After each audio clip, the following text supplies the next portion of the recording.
deep uncertainty, and pivotal shifts, traps to be avoided, right choices to be made. Join me, Tian Wei, for answers from the Swiss Alps with brilliant minds and key players. A World in Change. A World Insight Special on the World Economic Forum 2019. You're watching A World in Change, a special program here in the World Economic Forum. I'm Tian Wei. Globalization 4.0 for Hilde Schwab is much more than just a catchphrase. In fact, as the first collaborator to join her husband, Professor Klaus Schwab, to found the organization, which is now known as the World Economic Forum, she's been arguing for decades that it is not just about the wealth or the economy or the geopolitics, but about bringing in more voices, more diversity, more social goods, and more long-term thinking. In a rare media interview, she explores all of these topics with me for an exclusive on CGTN.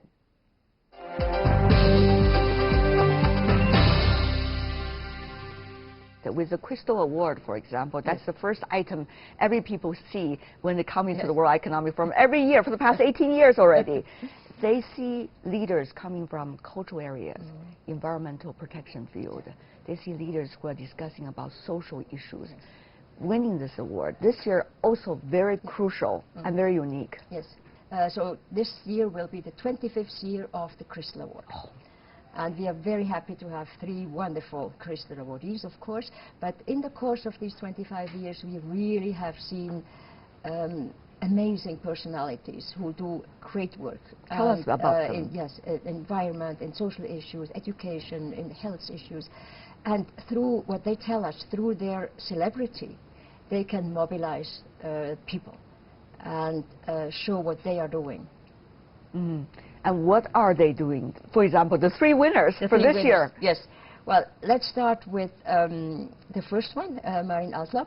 She is a conductor.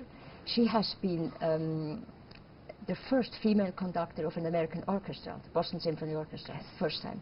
And many other orchestras she has been conducted, first female conductor.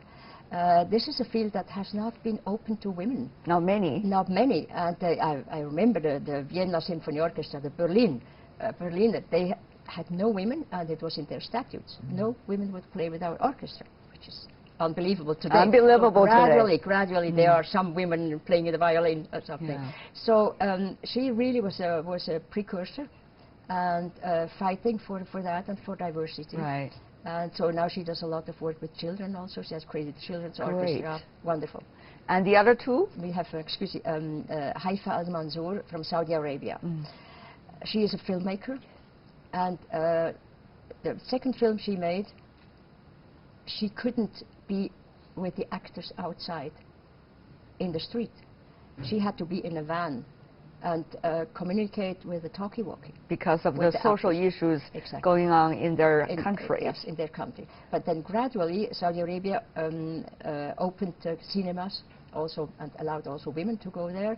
And today, she is even a cultural advisor at the Ministry of Culture. So she has come a long way, but she has had to fight for that. Exactly. And the third person fighting for things? The third person is fighting for the environment since many, many decades. So David Attenborough, yes, he is the star, as you know. Everybody knows him, admires him. He has done this awe-inspiring series at the BBC about our environment, the oceans, Amazon, our planet.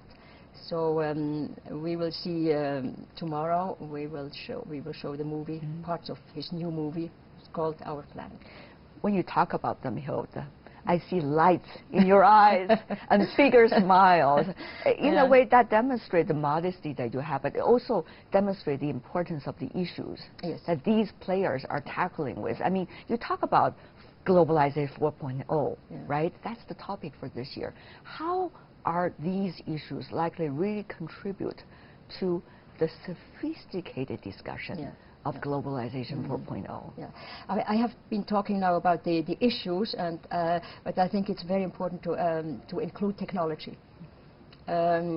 Because that's the world we are living in now, and yes. there's so many things happening now with artificial intelligence. It's embedded everywhere. Embedded everywhere. Crystal Award winners and also other yes. celebrities, they have, they absolutely use artificial intelligence. They use the new technologies to spread their message, and which is immensely important. Globalization 4.0, you together with Professor Schwab and all those from the World Economic Forum have been calling on for heightened imagination yes. in order to find the right solution. To you, what is that heightened imagination? That is absolutely a fascinating phrase, I have to say. Yes, it's kind of a catchphrase, and I think it will, yes, a catchword. You're very good with this. A catchword, and I think it will, you know, it will yes. spread. I think it's what we earlier maybe called to think out of the box. Yes. It means out of the box is maybe linear, where heightened inspiration has almost a spiritual meaning. It's not just to be down to earth and think of what's going on, but also spiritual, philosophical meaning. How can we go about all these incredible problems? Some say we're getting ever more looking inward. Yes. Rather than together. What kind of quality we have to cultivate, Hilde? I really want to ask you this question, because every time when I see you work so hard, every year at the World Economic Forum, I always want to ask you this question. What kind of quality do we have to cultivate within ourselves in order to think big and think about the others? Yes, I think our time is too much egoistic. We think of ourselves. Inward looking, what you say, but also inward looking and saying everything that's what profits me is yes, good. Yeah. And we have to let go of that. It's all for me, no matter yes. what happens to the others. Yes. That's yeah, some exactly. people are thinking that way. That's really wrong.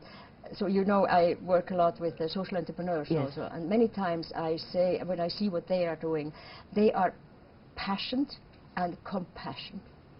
They have a passion for what they are doing, and they're compassionate also for the people with whom they work. And this is something we really should cultivate.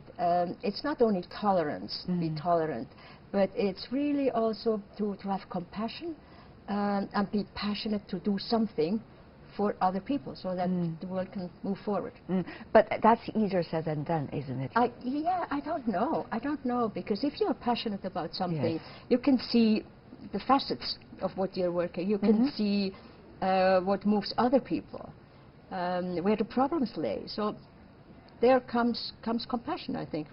I think that is exactly what you've been doing with the World Economic Forum, isn't yes. it? For 49 years. Now when you look back, how do you see that has become part of you? And you have become part of it. Yes. I have to, you know, when I think about it, it is really true, isn't it? Yeah, it's true. It's true. This is it's also Klaus's and my life. It's our life. Sometimes you can be depressed, especially in the last couple of years. Things don't go well. But you're not allowed to give up. You just continue. And you see the silver lining on the horizon. Many issues, we have come a long way in many, many aspects. We can, and we think is very good. If we work hard, we can also continue. A lot of people participating at the World Economic Forum, starting from the Crystal Award, have been talking about this is a process of getting yourself warmed up again. During the year, a lot of ups and downs, people got frozen, both in their heart and in their imagination. This process of melting and warmed up again is crucial for them every year.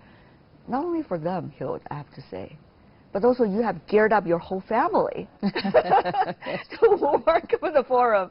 And, I mean, your son, your daughters, and even the youngest generation. How did you manage as a mother and also as someone who has always very instrumental with the World Economic Forum? How is that linked to what you earlier had just been talking about, the qualities of people, the quality of our heart?